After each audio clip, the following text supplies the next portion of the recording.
সালাওয়াতুকুম কাসীরা। আল্লাহর হাবিব সাল্লাল্লাহু আলাইহি ওয়াসাল্লাম বললেন, কিয়ামতের একটা আলামত, কিয়ামতের আগে তোমাদের বক্তব্য হয়ে যাবে লম্বা, সালাত হয়ে যাবে খাটো। সালাতের পরে তাসবিহ পড়তে চায় না লোক, ব্যস্ত, মহা ব্যস্ত, সুপার বিজি। কোত্থেকে আসলো এই ব্যস্ততা?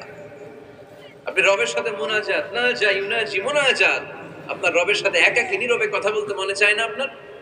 এত তাড়াহুড়ো কিসে? ধীর স্থির হন, একটু স্থির হন, একটু মনোদৈহিক প্রশান্তি অর্জনের চেষ্টা করেন। সব সময় ব্যস্ত, ধাক্কাধাক্কি, উচ্ছৃঙ্খলা, এগুলো আমাদেরকে শেষ করে দিয়েছে। এজন্য লম্বা চোরা বক্তব্য ঠিক না। বক্তব্য শুনতে আমাদের ভালো লাগে, আমল করতে ভালো লাগে না। বক্তব্যটা শেষেই সিগারেট ধরায়, আছে না নাই? মাহফিল শেষেই বিড়ি ধরায়, কয় চমৎকার ওয়াজ করছে হুজুরে। ওয়াজটা সেরকম হয়েছে, অনেক কণ্ঠ সুন্দর হুজুরের। এতদিন ইউটিউবে দেখছি, আজকে সরাসরি দেখাইছি। আছে না নাই? তো কি লাভ হয়েছে? লাভটা হয়েছে কি? এই যে মাহফিল শেষে বিড়িটা ধরাইলেন আর গেলেন, কোনো লাভ হয়নি। এগুলো থেকে বেরিয়ে আসতে হবে। বছরের পর বছর আমাদেরকে শেখানো হয়েছে একভাবে। কেউ এই পরিবর্তনের আওয়াজ তোলে নাই। আওয়াজ আপনাকে তুলতে হবে। আওয়াজ তোলার জন্য এত মানুষ লাগে না, আপনি একাই যথেষ্ট। আপনি দাঁড়ান না সামনে, দেখবেন আপনার সামনে কেউ টিকে থাকতে পারবে না, ঠিক কিনা? কিন্তু আপনার শক্ত সিদ্ধান্ত লাগবে, পরিবর্তনের জন্য শক্ত মানসিকতা লাগবে, যে আমি পরিবর্তন করতে চাই। We have to change. যুগ জামানা পাল্টে দিতে চাই না অনেকজন।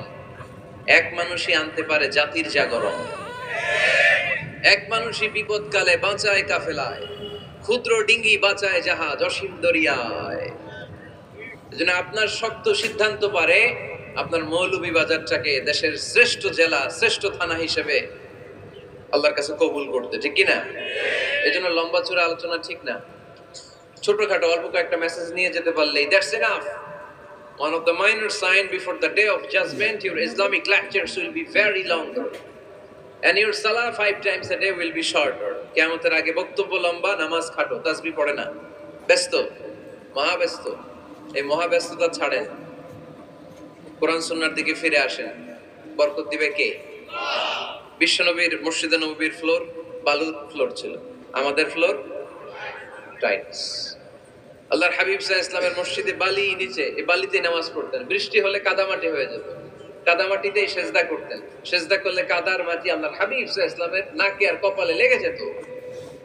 তিনি সালাম ফিরিয়ে সাহাবাদের দিকে মুখ ফিরিয়ে বসলে দেখতেন প্রতিটা সাহাবীর নাকে আর কপালে কাদার মাটি মিশে আছে। তার মানে প্রিয় নবী সাল্লাল্লাহু আলাইহি ওয়াসাল্লামের মসজিদে নববী ছিল কাঁচা, কিন্তু মুসল্লি ছিল পাকা। আমাদের মসজিদগুলা হয়েছে পাকা, কিন্তু মুসল্লি কাঁচা, ঠিক কিনা? ফজরের সালাতে মানুষ নাই, ইমাম সাহেব আছেন কে?